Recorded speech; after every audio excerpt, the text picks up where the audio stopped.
আওয়ামী লীগ পরিশুদ্ধ হয়ে আসবে, নিজেরা সংগঠিত হবে এবং এদেশের রাজনৈতিক অঙ্গনে দীর্ঘমেয়াদে তারা অতীতের ভুল ভ্রান্তি থেকে বের হয়ে এসে একটা নতুন পরিশুদ্ধ আওয়ামী লীগ গঠন করবে। ভারতের মদদে তারা আবার নতুন করে বাংলাদেশে ফিরে আসবে এবং ফিরে এসে অতীতে যা কিছু করেছিল সেগুলোকে আরো বহু বহু গুণ শক্তিমত্তা নিয়ে, কৌশল নিয়ে এবং প্রতিশোধ স্পৃহা নিয়ে তারা প্রতিপক্ষের উপর ঝাঁপিয়ে পড়বে। নাকি অতীতে যে সকল আওয়ামী লীগের নেতা এবং কর্মী খুন, ধর্ষণ, রাহাজানি, সামাজিক অপরাধ, আন্তর্জাতিক অপরাধ, মাদক চোরাচালান, অর্থ পাচার থেকে শুরু করে বিভিন্ন রাজনৈতিক গুন্ডামি, বদমায়েশি এবং অনৈতিক কর্মকাণ্ডে জড়িত ছিল, তাদের যে অংশটি পালিয়ে গিয়েছেন, যে অংশটি দেশের মধ্যে পালিয়ে রয়েছেন অথবা দেশের বাইরে রয়েছেন, আর যারা ইতিমধ্যেই ধরা পড়েছেন, তাদেরকে কি খুব দ্রুত বিচারের আওতায় এনে সবাইকে সাজা দেওয়া হবে এবং সেটা 6 মাস থেকে 1 বছরের মধ্যে যে দ্রুত বিচার ট্রাইব্যুনাল রয়েছে সেটি, অথবা আইসিটি যেটা ইন্টারন্যাশনাল ক্রাইম ট্রাইব্যুনাল রয়েছে সেটি, অথবা একেবারে আলাদা একটা অর্ডিন্যান্স করে খুব তড়িঘড়ি করে সামরিক আদালতের মতো করে জাস্ট 90 ডেজ বা 45 ডেজ এর মধ্যে বিচার কার্য তড়িঘড়ি করে সমাধান করে আওয়ামী লীগের একেবারে প্রথম সারির এরকম কয়েক হাজার নেতাকর্মীকে ফাঁসিতে ঝুলানোর ব্যবস্থা করা হবে কিনা, এগুলো নিয়ে কিন্তু আলোচনা হচ্ছে। তার সঙ্গে সঙ্গে যে আলোচনাটা হচ্ছে সেটি হলো আওয়ামী লীগ যে কোনো ফর্মে রিভাইভ করবে কিনা। অর্থাৎ এখানে একটা বিষয় কিন্তু প্রকৃতি খেলে বারবার। অর্থাৎ আপনি আপনার প্রতিপক্ষের সঙ্গে যে আচরণ করেন এবং আপনার সর্বোত্তম সময় যেটি যায়, অর্থাৎ আপনি ক্ষমতা, অর্থ, বিত্ত, প্রভাব, প্রতিপত্তি, রূপ, যৌবন, অর্থাৎ জীবনের সব ক্ষেত্রে যখন সফলতার স্বর্ণ শিখর আপনার করায়ত্তে থাকে, তখন আপনার ব্যবহারগুলো প্রকৃতি লিখে রাখে। ইফ ইউ আর গুড, তখন আপনার জন্য একটা নিদারুণ ভালো পরিণতি অপেক্ষা করে দুনিয়া এবং আখেরাতে। এবং if you are bad worst, অর্থাৎ আপনি ক্ষমতা পাওয়ার সঙ্গে সঙ্গে পিতামাতাকে ভুলে গেলেন, প্রিয়জনকে ভুলে গেলেন, আপনজনকে ভুলে গেলেন, এমন একটা অকৃতজ্ঞর যে ভাবভঙ্গি নিজের ব্যক্তিত্বে ফুটিয়ে তুললেন, যেটি আল্লাহ রাব্বুল আলামিন কোরআনে খুব চমৎকারভাবে বলেছেন যে তার বান্দারা মানে আমরা যখন বিপদে পড়ি তখন আমরা খুব কান্নাকাটি করি, এত বেশি কান্নাকাটি করি যেটা ভাষায় প্রকাশ করা যায় না। এবং আমাদের কান্নাকাটির কারণে মহান আল্লাহ রাব্বুল আলামিনের যে দয়া এবং তার করুণার যে সাগর সেখানে জোশ এসে যায়। তিনি জানেন আমরা কি করব, তারপরও তিনি আমাদেরকে ক্ষমা করে দেন শুধুমাত্র এই পৃথিবীতে দৃষ্টান্ত স্থাপন করার জন্য।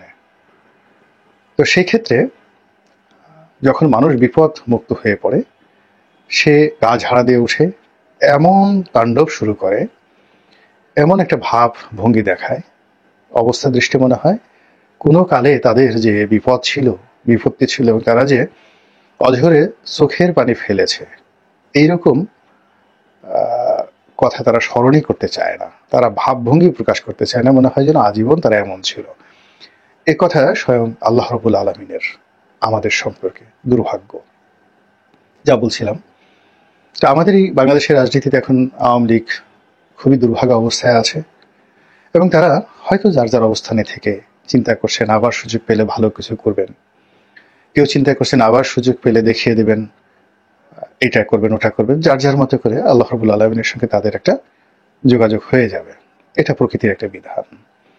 কিন্তু এই সময়ের মধ্যে গত 100 দিনে আমরা যে জিনিসটা দেখলাম যে গত 15 বছর ধরে কিংবা তারও অধিক কাল, ধরুন গত 20 বছর ধরে যারা দুর্ভোগে ছিলেন, দুর্দশার মধ্যে ছিলেন এবং সেই দুর্ভোগ এবং দুর্দশা থেকে রক্ষা পাওয়ার জন্য অঝরে কেঁদেছেন, বারবার তওবা করেছেন জিন্দেগিতে আর রাজনীতি করবেন না, তাদের অনেকের এই পরিবর্তিত অবস্থায় আমরা যে রণমূর্তি দেখছি, এবং তাদের যে কামনা, বাসনা, চাহিদা, অঙ্গভঙ্গি এবং তাণ্ডব, মন্দ কাজের তাণ্ডব, অকৃতজ্ঞতা, কৃতঘ্নতা, তারপর সন্ত্রাস, সব মিলিয়ে এই জমিনে এরকম একটা রসায়ন তৈরি করে ফেলেছে যে মানুষের মন বিগড়ে গিয়েছে। আমজনতা আবার আল্লাহ রাব্বুল আলামিনের কাছে নতুন করে প্রার্থনা করা শুরু করে দিয়েছে, এবং আগামী দিনগুলো কেমন যাবে এটা নিয়ে অনেকেই আতঙ্কিত হয়ে পড়েছে। এবং তারই প্রেক্ষিতে প্রকৃতিতে যা হয়, নতুন করে আবার একটা শূন্যতা তৈরি হয়েছে, রাজনীতির শূন্যতা। এবং সেই শূন্যতা পূর্ণ করার জন্য বিভিন্ন অ্যাঙ্গেল থেকে বিভিন্ন রাজনৈতিক, বিভিন্ন অরাজনৈতিক প্রতিষ্ঠান, সংঘ, সংগঠন, দেশি এবং বিদেশি শক্তি এবং একই সঙ্গে চক্র, তারা চেষ্টা করছেন। ভারত চেষ্টা করছেন নানাভাবে। আমাদের সীমান্তগুলোতে যা হচ্ছে, এরকম বিশ্রী ঘটনা স্বাধীনতার পরে কখনো ঘটেনি, 47-এর পরে কখনো ঘটেনি। আবার পাকিস্তান এই মুহূর্তে যা করছে, আমেরিকা এই মুহূর্তে যা করছে, এবং অলানে ছাড়েন যখন ইংল্যান্ড, তারাও যা কিছু করছেন এবং বলছেন, তা আমাদের অতীতের সকল হিসাবকে এলোমেলো করে দিচ্ছে। এই যে এত লম্বা ভূমিকা টানলাম, এর কারণ হলো এখনো যে বিষয়গুলো আমাদের কাছে মনে হচ্ছে যেগুলো অসম্ভব, আওয়ামী লীগের ফিরে আসা সম্ভব নয়। কিন্তু প্রকৃতিতে এমন অবস্থা তৈরি হয় যে গতকাল যাকে হত্যা করার জন্য আপনি ঘুষছেন বা মেরে ফেলার জন্য আপনি দৃঢ় প্রতিজ্ঞ ছিলেন, আজকে তার জীবন রক্ষা করার জন্য আপনি আপনার নিজের জীবনটি দিয়ে দিলেন। এরকম পরিস্থিতির ঘটনা হয়ে যায়। তো সেক্ষেত্রে আওয়ামী লীগের একটি পরিশুদ্ধ রূপ, অর্থাৎ আওয়ামী লীগ পরিশুদ্ধ হয়ে আসবে, নিজেরা সংগঠিত হবে এবং এদেশের রাজনৈতিক অঙ্গনে দীর্ঘমেয়াদে তারা অতীতের ভুল ভ্রান্তি থেকে বের হয়ে এসে একটা নতুন পরিশুদ্ধ আওয়ামী লীগ গঠন করবে। এরকম স্বপ্ন অনেকে দেখেন, যেটা বাংলাদেশে একেবারেই অসম্ভব। আমাদের এদেশে রাজনীতিতে কেউ সরি বলে না, জামাত বলে না, বিএনপি বলে না, জাতীয় পার্টি বলে না, কেউ বলে না। কাজে আওয়ামী লীগ অতীতে বলেনি, এখনো বলছে না এবং আগামী দিনেও বলবে না। ফলে কি হবে, আওয়ামী লীগ যদি ফিরে আসে তাহলে আওয়ামী লীগের শ্রেণী চরিত্র নিয়েই ফিরে আসবে, এবং এটাই আমাদের দেশের ইতিহাস, এটাই আমাদের দেশের সংস্কৃতি। তো সেই ক্ষেত্রে আওয়ামী লীগের প্রস্তুতি চলছে। কি প্রস্তুতি চলছে? আপনি আওয়ামী লীগের যে নেতা, তাদের অনেকের দেশে এবং দেশের বাইরের মুভমেন্ট দেখলে কিন্তু আপনি বুঝতে পারবেন। তারা এই মুহূর্তে ভারতকে দিয়ে এমন কিছু ঘটাচ্ছে, এই মুহূর্তে বাংলাদেশের মধ্যে এমন কিছু ঘটছে, এবং এর সঙ্গে যে আওয়ামী লীগের যোগ সাজস নেই তা কিন্তু বলা যাচ্ছে না।